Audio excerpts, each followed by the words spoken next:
भारत का security council में permanent seat का सपोर्ट करते हैं। भारत जो है वो जी यूनाइटेड नेशन का सिक्योरिटी काउंसिल में परमानेंट सीट देखते हैं इंडिया को एज ए ग्लोबल लीडर के तौर पे या ग्लोबल प्लेयर के तौर पे। हमारा मुल्क चलता ही सूद के ऊपर है, इसका मतलब ये पूरा पाकिस्तान जहन्नम में चला जाएगा। हम अल्लाह ताला से जंग कर रहे हैं, क्योंकि सूद से जो अल्लाह से जंग करके बैठ गए जी हम। मतलब आप अगर अमेरिका हो या चाइना हो या फ्रांस हो, तभी मैटर करेगा जब आप सिक्योरिटी काउंसिल के रिजोल्यूशन पे वोट कर रहे हो। यदि आप जनरल असेंबली के रिजोल्यूशन पे वोट कर रहे हैं तो आप अमेरिका हो या युगांडा हो, कोई फर्क नहीं पड़ता। सेम वोट है और सेम पावर है, सेम पावर है। वो जनरल असेंबली के रिजोल्यूशंस को वीटो नहीं कर सकते।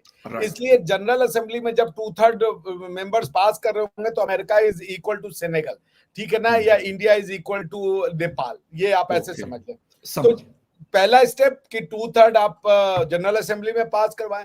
सेकेंड स्टेप कि यही कोई भी 2/3 टोटल 2/3 स्टेट जाकर के अपने अपने पार्लियामेंट में पास करवाएं।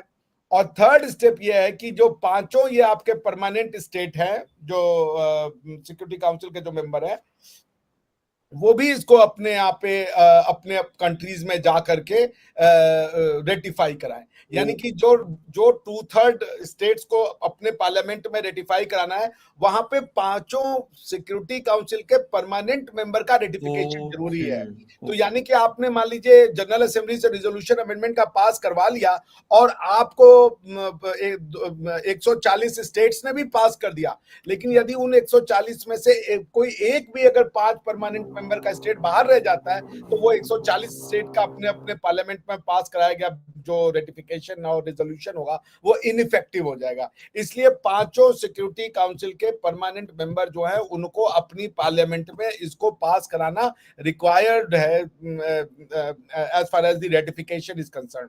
तो ये टफ काम है, आपको बहुत ज्यादा लॉबिंग करनी पड़ेगी, आपको बहुत ज्यादा गिव एंड टेक करना पड़ेगा, आपको बहुत ज्यादा अंडरस्टैंडिंग करनी पड़ेगी कि भाई हम ऐसा करेंगे, आपको अपना रोड मैप बताना पड़ेगा। प्लस आप अगर सिक्योरिटी काउंसिल में जा रहे हैं तो आप ज्यादा रिस्पॉन्सिबिलिटीज लेंगे, तो आपका जो है कंट्रीब्यूशन जो यूनाइटेड नेशन को जाता है, क्योंकि यूनाइटेड नेशन पैसे तो कमाता नहीं है, ये तो हमारे आपके चंदे पे चलता है, तो वो जो फंड का कंट्रीब्यूशन है वो भी आपका बढ़ेगा। There will be lot of consequences, lot of hard work, lobbying, देशों को कन्विंस करना, this will be the tough task. जी अच्छा डॉक्टर साहब, थोड़ा सा डॉक्टर जयशंकर जो है वो अक्सर ये बात करते हैं और मेरे ख्याल जैसे जैसे कहते हैं कि आपके पास दौलत, ताकत और बाकी चीजें आती है तो फिर आपका मतलब दिल कर रहा होता है, आपका दिमाग भी चल रहा होता है कि भाई why not this and why not this. जिस तरह अमेरिका ने किया और दुनिया पे रूल करता रहा, रशिया ने किसी हद तक किया, अब चीन का भी एक रोल है, लेकिन शायद यूएस जैसा किसी का भी मेरा ख्याल नहीं है। तो हर कोई ये चाहता है, लेकिन परमानेंट मेंबरशिप से इंडिया क्या चाहता है कि जिस तरह बाकी चीजें हमारी आगे गई और हमने तरक्की की, दुनिया ने हमें माना, जाना, एक्सेप्ट किया हर तरीके से, हर फील्ड में, तो ये एक ऐसी चीज होगी कि हमारे पास ये नहीं है तो ये भी पूरी हो जाए। इसलिए देखिए सिक्योरिटी काउंसिल की भी क्रेडिबिलिटी का सवाल होगा ना। अभी सिक्योरिटी काउंसिल बड़ा ही इनक्रेडुलस इंस्टीट्यूशन है, बहुत कम लोग भरोसा करते हैं सिक्योरिटी। बिल्कुल सही कह रहे हैं। और आपको ये पता है कि सिक्योरिटी काउंसिल एक पॉलिटिकल ऑर्गेनाइजेशन है, सिक्योरिटी काउंसिल डेमोक्रेटिक नहीं है जैसे कि जनरल असेंबली है। क्योंकि सिक्योरिटी काउंसिल में देख लीजिए कि अमेरिका या फ्रांस के जो वोट है उसको स्पेशल स्टेटस है, जबकि जो नॉन परमानेंट मेंबर के उनका कोई स्पेशल स्टेटस नहीं है। सिमिलरली उसी प्रकार से यदि आप देख लें ये जो आपका जनरल असेंबली रिजोल्यूशन है, यहाँ पर भी इनके अलग अलग वोटिंग पैटर्न है। मेरे कहने का मतलब है कि अगर इंडिया आता है सिक्योरिटी काउंसिल पे तो 2 होंगे। This mindset has been change and it is the contribution of United Nation charter कि उन्होंने देशों को ये कन्विंस कर दिया है कि भाई अब जो है war is not a solution, at least as a tool to foreign policy. तो इसलिए इंडिया का आना क्रेडिबिलिटी वाला ये होगा, क्योंकि अभी वाला जो है वो यूरोपियन ऑर्डर है बेसिकली। जी बिल्कुल, आप सही कह रहे हैं। आप देख ले अमेरिका यूरोपियन, बेसिकली यूरोपियन लोग ही अमेरिका, यूके, फ्रांस, यूके, ये सारे यूरोपियन है। आपका लैटिन अमेरिका से कोई नहीं है, आपका एशिया से डिस्प्रपोर्शनेट रिप्रेजेंटेशन है। मतलब 5 में से 4 यूरोपियन है। Russia for all intent and purpose European है। मैं रशिया को एशियन नहीं मानता, उनका कुछ पार्ट एशिया में होगा और आज की डेट में सेंट्रल एशिया उनसे जा चुका है, वो भी मेजॉरिटी है वो बेसिकली यूरोप का ही पार्ट है, ईस्ट यूरोप आप कह लें। तो Russia European, France European, United kingdom European, America European, एक है सिर्फ चाइना। तो ये लोग मिलकर के वर्ल्ड पॉलिटिक्स गवर्न करेंगे। ये क्या समझते हैं, जो प्रॉब्लम इंडिया पाकिस्तान के बीच में है वो एक फ्रेंच कैसे समझ लेगा, जो एक प्रॉब्लम चाइना और ताइवान के बीच में है उसको कैसे समझ लेंगे वो। You are right. So that's why we need people of diverse understanding जो वहां पहुंचे। मैं ओपनली कहता हूँ इसमें ना मेरा ना इनका, इन लोगों का कसूर नहीं है, चाहे कोई नेगेटिव की सोचता है। कसूर ये है कि हम सिलेबस में जो पढ़ाएंगे, जो बताएंगे, जो मीडिया में बताया जाएगा, मैं वही सोचूंगा, वही देखूंगा और मोस्टली लोग उसी। लेकिन अब सोच बदल रही है मेरे ख्याल से। देखें, हम जैसे कोशिश कर रहे हैं और बाजार में खड़े होकर इन लोगों के साथ खड़े होकर बात कर रहे हैं कि भाई नफरत नहीं करनी, दोस्ती करनी है, मोहब्बत करनी है और इसमें फायदा हमारा है। देखिए फायदा हमारा, अभी देखिए हमारा मुल्क जिस पोजीशन में है ना, अभी हमें बहुत बहुत बड़े फैसले लेने हैं, हाँ। बहुत बहुत बड़े काम करने हैं।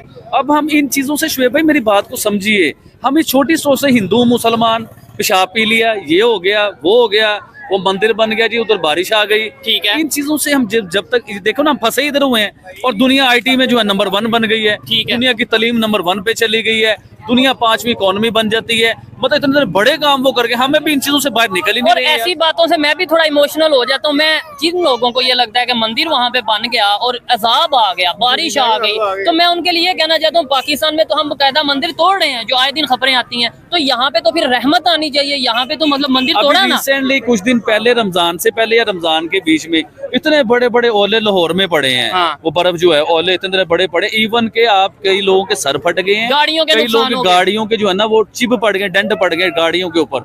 अब हम कहें जी इधर भी अजाब आ रहा है अल्लाह का, इधर कोई मंदिर बन गया, इधर क्या हो गया भाई? ठीक है। इधर तो मंदिर नहीं ना बना। आबिद भाई, आप अजीब क्या बातें कर रहे हो ऐसा यार। मतलब नेशनल लेवल पे पूरे पाकिस्तान के तमाम शहरों में ऐसे क्या किया जाए कि भाई सोच बदल सके? यूनिवर्सिटीज में, कॉलेजेस में, स्कूल में सर जाके अपनी तालीम, अपना सिलेबस, अपनी मुल्ला जो जुम्मे वाले दिन खिताब करते हैं, इन चीजों से थोड़ा सा आप नमाज पढ़ें, ठीक जुम्मा है। पढ़ें, सब कुछ करें। लेकिन ये भड़काऊ जो सिलसिले हैं ना, इन चीजों से प्लीज आप बाहर आ जाइए। क्योंकि मैं मस्जिद में 1 घंटा पहले चला जाता था जुम्मे वाले दिन, ठीक है। वो बयान सुनने के लिए। फिरका बंदी से बाहर आए और हाँ, इन मोहब्बत की बात फिरकों से करें। बाहर निकल। देखिए ना, अभी मुसलमानों में, हमारे इस्लाम में हमें समझ नहीं आता कि ये मुसलमान सही है, ये मुसलमान सही है, या वो मुसलमान सही है। कोई सुन्नी है, कोई वहाबी है, कोई अहले तशी है, कोई कुछ है, कोई कुछ है। और भाई साहब, एक मुसलमान बन जाओ, एक बन इंसान बन जाओ, जाओ। एक इंसान बन जाओ, अल्लाह के बंदे बन जाओ। चलो कुछ नहीं, आप ये देख लो कि हम सऊदी अरेबिया को अपना फ्रेंड मानते हैं, हम सारा कुछ मानते हैं।